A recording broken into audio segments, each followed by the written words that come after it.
अस्सलाम वालेकुम। मैं हौलानुर पैवंद और आप देख रहे हैं वेटरनरी हब। दोस्तों, आज की वीडियो में जानवरों को सरसों की तेल देने, उनके फ़वाइद और बिलखसूस तेल पिलाने का तरीका और एहतियाती तदाबीर पर बात करेंगे। लेकिन बात शुरू करने से पहले मेरे आप लोगों से गुजारिश है, अगर आपने हमारे चैनल को सब्सक्राइब नहीं किया है तो बराए मेहरबानी हमारे चैनल को सब्सक्राइब करें और बेल के आइकन को भी दबाएं ताकि तमाम नई आने वाली वीडियो की नोटिफिकेशन आपको बर वक्त मिलता रहे। वक्त ज़ाय किए बग़ैर अपने टॉपिक की तरफ आते हैं। दोस्तों, सरसों का तेल अल्लाह ताला की तरफ से इंसानों और जानवरों के लिए एक कुदरती तोहफ़ा है। ये जहाँ इंसानों को फ़ायदा देता है वही जानवरों के लिए भी बहुत मुफीद है। ख़ासकर मौसम गर्मा में जानवरों को तेल देने से अंदरूनी गर्मी का ख़ात्मा होता है, फंगल इन्फेक्शन को रोकता है, खून की गर्दिश को फ़रोग़ देता है, भूख बढ़ाने और हज़मा दुरुस्त करने में मदद करता है, टांगों के दर्द को दूर करता है, पसीना और पट्टों की बढ़ोतरी को फ़रोग़ देता है, जल्द की बैक्टीरियल इन्फेक्शन को ख़त्म करता है। जानवरों को गर्मियों में सरसों की तेल और सर्दियों में तारा मीरा की तेल देना चाहिए। तेल चूँकि कुदरती खुराक है, इसमें केमिकल की मिलावट नहीं होती, जिससे जानवरों को कोई नुकसान नहीं होता, यानी तेल की कोई भी साइड इफ़ेक्ट नहीं है। जो जानवर बार बार हीट में आ रहे हो, तेल देने से वो अक्सर ठहर जाते हैं। जानवर की अंदरूनी खुश्की को दूर करता है। तेल मौसमी शिद्दत से तहफ़्फ़ुज़ का ज़रिया बनता है।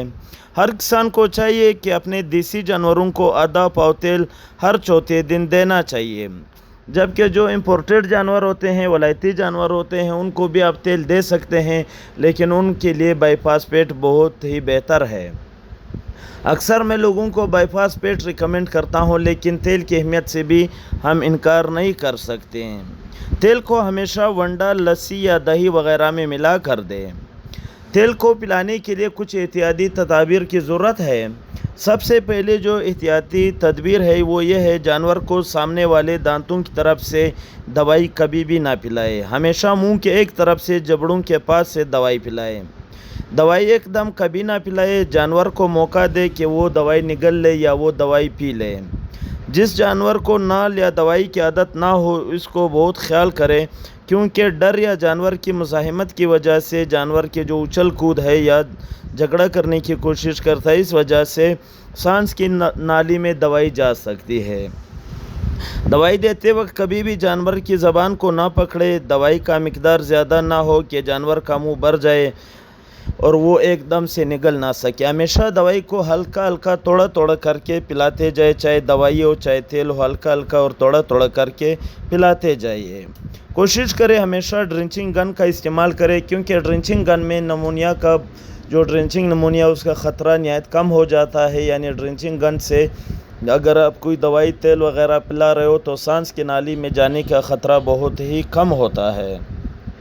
जानवर के साथ कभी भी ज़बरदस्ती ना करें और दवाई को हमेशा तरीके से पिलाएं। फिर भी अगर जानवर को खुदा न खास्ता ड्रिंचिंग नमूनिया हो जाए, यानी दवाई सांस की नाली में चला जाए, तो उसके जो अलामत होंगे, सबसे पहले अलामत यह है कि अगर जानवर के फेफड़ों में दवाई चली जाए तो उसको सांस लेने में दुश्वारी होगी, मुंह खोल कर सांस लेता होगा, सांस तेज़ तेज़ ले रहा होगा, जानवर हाँफ रहा होगा, जानवर को तकलीफ़ होगा, जानवर तकलीफ़ में होगा, हाँफ रहा होगा, सांस में तेज़ी होगी, जानवर अपना खाना पीना कम कर देगा, दूध कम कर देगा। अगर आपके जानवर के साथ इस तरह का कोई वाक़या पेश आया तो सबसे पहले अपने करीबी डॉक्टर को बुलाए, उसके मायना करे और जो मेडिसन वो तजवीज़ करे वो मेडिसन इसको लगा दे। लेकिन मैं जो ख़ुद फील्ड में यूज़ कर रहा हूँ तो इसमें सिफ्टिफर सोडियम बहुत ही बेहतरीन रिज़ल्ट देता है, और इसके साथ साथ आप ड्यूराफर का इस्तेमाल कर सकते हैं या आप लासिक्स का इस्तेमाल कर सकते हैं, क्योंकि वो फ्लूइड को ख़ारिज करने में मदद करता है। फिर भी अगर इस बारे में आपका कोई सवाल है, आप मुझे व्हाट्सएप पर पूछ सकते हैं, कमेंट सेक्शन में पूछ सकते हैं। इंशाल्लाह हर वक्त मैं आपकी खिदमत में हाज़िर रहूँगा। उम्मीद है आज की ये वीडियो आपको पसंद आई होगी। नई वीडियो तक दुआ में याद रखें। अल्लाह हाफ़िज़।